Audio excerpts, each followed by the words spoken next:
Halo semua, salam sejahtera Malaysia. Selamat datang ke channel Fels Lifestyle.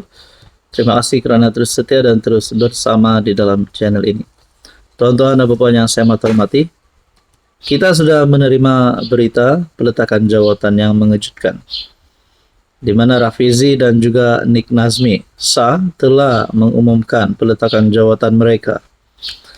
Namun akhirnya, apa yang berlaku kepada kepimpinan PKR, apa yang berlaku kepada kerajaan, khususnya Anwar Ibrahim, setelah dua orang kuat PKR ini letak jawatan di dalam Jemaah Menteri.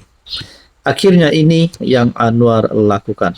Adakah rombakan kabinet ataupun adakah mereka digugurkan dan digantikan? Nah, ini keputusan terbaru Anwar. Tapi sebelum kita teruskan, saya nak share kepada anda produk For Life Transfer Factor yang sangat bagus dan sangat baik untuk imun badan kita. Produk ini mampu meningkatkan kekuatan imun badan kita sehingga mampu melawan pelbagai jenis penyakit. Tak kira penyakit luaran kah, penyakit dalaman. Tetapi ini menguatkan, bantu untuk meningkatkan dan mendidik imun badan kita untuk menjadi bijaksana melawan pelbagai penyakit. Saudara-saudara, mungkin ada yang tertanya-tanya, adakah produk ini boleh diambil semasa anda memakan obat yang lain? Jawabannya adalah iya. Anda boleh mengambil produk ini walaupun dalam masa yang sama anda sedang mengambil obat daripada hospital ke, daripada klinik, daripada mana-mana. Jadi produk ini selamat, hospital approved, dan anda boleh lihat di dalam PDR, buku reference doktor, ada diluluskan produk ini. Jadi tuan-tuan dan puan, tanpa tunggu lagi. Banyak penyakit yang ada pada zaman moden ini. Penyakit yang lama pun ada juga, sakit perut, bahagian perut, penyakit yang melibatkan jantung, penyakit melibatkan kulit, banyaklah. Jadi ini adalah produk yang sangat baik untuk meningkatkan kekuatan imun badan kita. Jangan tunggu lagi, sila PM nombor tertera. Oke, saudara-saudara, kita teruskan. Anwar akhirnya mengambil keputusan. Pelawar Rafizi dan Nik Nazmi sertai semula kabinet. Mungkin ada yang tertanya-tanya, setelah Rafizi dan Nik Nazmi letak jawatan, mungkin kita terfikir, adakah Anwar akan memilih Nurul Izzah kah? Adakah Anwar akan memilih mana-mana pemimpin untuk mengisi kekosongan kedua-dua menteri tersebut, yaitu Menteri Ekonomi dan juga platform yang dipegang oleh Nik Nazmi? Tapi akhirnya Anwar telah mengambil keputusan untuk mengambil semula, mempelawar Rafizi dan Nik Nazmi untuk masuk balik di dalam kabinet. PM berkata dia berhasrat untuk melihat bekas Menteri Rafizi Ramli dan Nik Nazmi kembali menyertai kabinet. Walaupun kedua-dua mereka mengemukakan surat peletakan jawatan dan memohon cuti, Anwar menjelaskan dia hanya meluluskan cuti tersebut bagi memberi ruang kepada mereka mempertimbangkan semula keputusan masing-masing. Mengenai perkembangan lain, Anwar berkata dia masih memberi masa kepada dua menteri yang meletakkan jawatan sebelum ini untuk memikirkan secara masak-masak sebelum melepaskan kedudukan mereka dalam kabinet. Biar mereka berfikir. Saya kalau boleh mahu mereka sertai semula kabinet. Surat peletakan jawatan sudah diterima, tapi saya belum terima, belum luluskan peletakan jawatan mereka. Maknanya Anwar masih mahu Rafizi di dalam kabinet, dan of course masih mahu Rafizi di dalam PKR. Mungkinkah Anwar boleh menjadi the next, Rafizi boleh menjadi the next Anwar? Walaupun perjalanannya mungkin berbeza, cabarannya berbeza, tidak mustahil untuk Rafizi menjadi presiden PKR dan tidak mustahil untuk Rafizi menjadi Perdana Menteri. Itu pada pandangan saya. Apa komen Anda? Halo semua, salam sejahtera Malaysia. Selamat datang ke channel Fels Lifestyle. Terima kasih kerana terus setia dan terus bersama di dalam channel ini. Rakyat Sabah, seluruh orang-orang Sabah menumpukan sepenuh perhatian kepada keputusan skandal rasuah Sabah, keputusan daripada SPRM.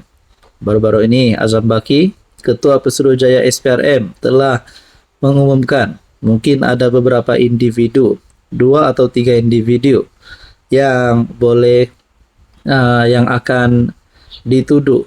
Tapi akhirnya ada gesaan kepada SPRM untuk menuduh semua, bukan hanya 2 atau 3. Oke, sebelum kita teruskan kepada isu kita yang paling panas, saudara-saudara, berita baik yang saya kongsikan kepada Anda. Ini adalah produk Transfer Factor Advance. Produk ini sangat bagus untuk Anda yang menonton video ini.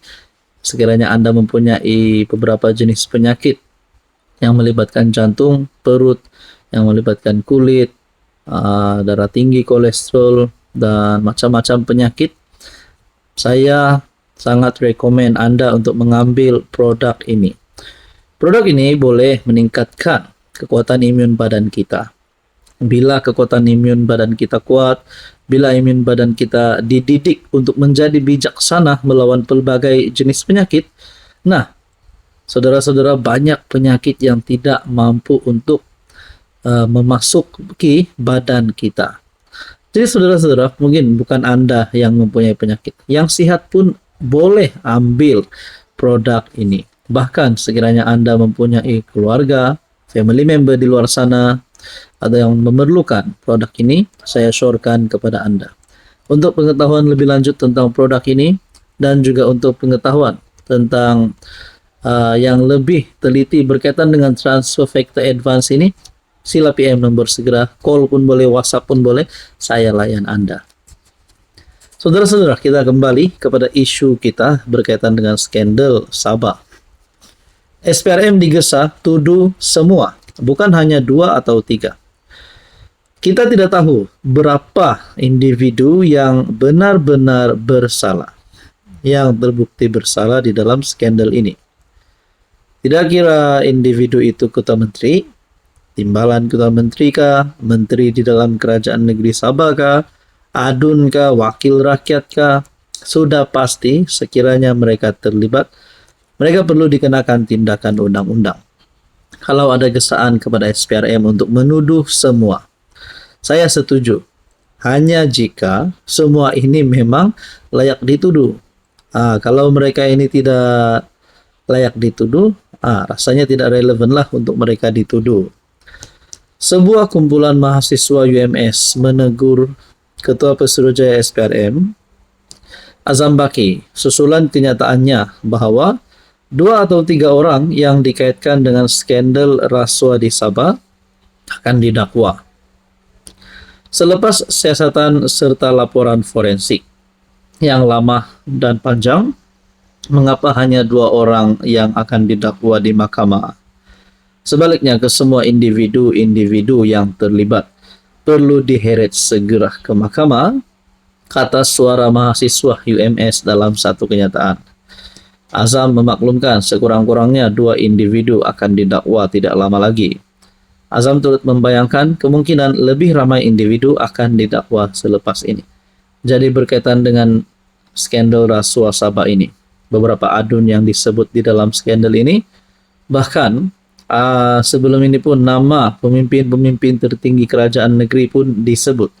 Adakah mereka semua akan didakwa dan membawa kepada keputusan penjara sekiranya mereka terlibat bersalah? Apapun, saudara-saudara, macam saya orang kampung, saya nantikan saja keputusan yang sahih. Apa komen Anda?